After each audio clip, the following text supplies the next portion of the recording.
दुनिया में कुछ ऐसे देश हैं जो भारत के साथ कंधे से कंधा मिलाकर चलते हैं, जिनमें फ्रांस और ऑस्ट्रेलिया बड़े नाम हैं।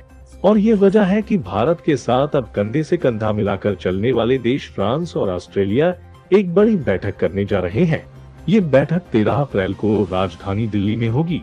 इस द्विपक्षीय वार्ता में तीनों देश समुद्री सुरक्षा को मजबूत करने के साथ ही साथ भारत प्रशांत क्षेत्र में साझा चुनौतियों पर सहयोग करने के लिए उठाए गए कदमों पर चर्चा करेंगे। यानी कि ये बैठक तीनों देशों के बीच रायसीना डायलॉग्स और जियोपॉलिटिक्स पर होगी। इस बैठक में भारत के साथ ही साथ दूसरे देशों के 10 विदेश मंत्री और डेनमार्क के राष्ट्राध्यक्ष भी मौजूद रहेंगे। बताया जा रहा है कि पीएम मोदी भी इस सम्मेलन में शिरकत करेंगे। बता दें, फ्रांस के विदेश मंत्री एड्रियन 12 अप्रैल को 2 दिन की भारत यात्रा पर रहेंगे, क्योंकि उनकी बैठक अगले दिन यानी 13 अप्रैल को विदेश मंत्री एस जयशंकर और ऑस्ट्रेलियाई विदेश मंत्री के साथ होगी। बैठक के बाद वो पीएम मोदी और दूसरे नेताओं से भी मुलाकात कर सकते हैं। तो वहीं इससे पहले ही हाल ही में भारत और ऑस्ट्रेलिया के बीच एक बड़ी मीटिंग हुई। दोनों देशों के बीच छठे दौर की ये मीटिंग हथियारों के निरस्त्रीकरण और निर्यात नियंत्रण को लेकर हुई। इस वर्चुअल मीटिंग में दोनों देशों ने परमाणु, रासायनिक, जैविक हथियारों का निरस्त्रीकरण, पारंपरिक हथियारों, बाहरी, अंतरिक्ष सुरक्षा और रणनीतिक निर्यात नियंत्रण के क्षेत्रों में पारस्परिक हित जैसे मुद्दों पर चर्चा की।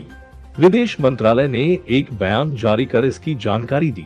मंत्रालय ने बयान में बताया कि इस मीटिंग में दोनों देशों ने हथियारों के निरस्त्रीकरण जैसे मुद्दों पर राष्ट्रीय दृष्टिकोण और वैश्विक विकास की आपसी सहयोग पर बातचीत की। अगर भारत और ऑस्ट्रेलिया के रिश्तों पर एक बार नजर डालें तो हाल के दिनों में भारत और ऑस्ट्रेलिया के बीच रिश्ते काफी मजबूत हुए हैं। कई बार ऑस्ट्रेलियाई प्रधानमंत्री स्कॉट मॉरिसन ने अंतर्राष्ट्रीय मंच पर भारत की तारीफ की है। वहीं प्रशांत क्षेत्र में चीन से निपटने के लिए ऑस्ट्रेलिया एक अहम सहयोगी भी है। भारत और ऑस्ट्रेलिया के नेताओं की द्विपक्षीय वार्ता दुनिया में उभरते नए रणनीतिक समीकरणों के लिहाज से भी खासी अहम होने वाली है। महत्वपूर्ण है कि ऑस्ट्रेलिया के स्कॉट सरकार ने चीन के खिलाफ मोर्चा खोल रखा है।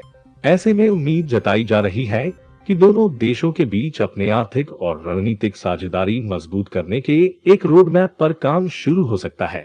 खैर, भारत के मजबूत फैसलों और कदमों ने दुनिया को ये एहसास करा दिया कि नया भारत काफी मजबूत है। और अब जब 13 अप्रैल को भारत, फ्रांस और ऑस्ट्रेलिया मीटिंग करेगी तो चीन, पाक जैसे दूसरे देशों की सिट्टी पिट्टी गुल हो जाएगी।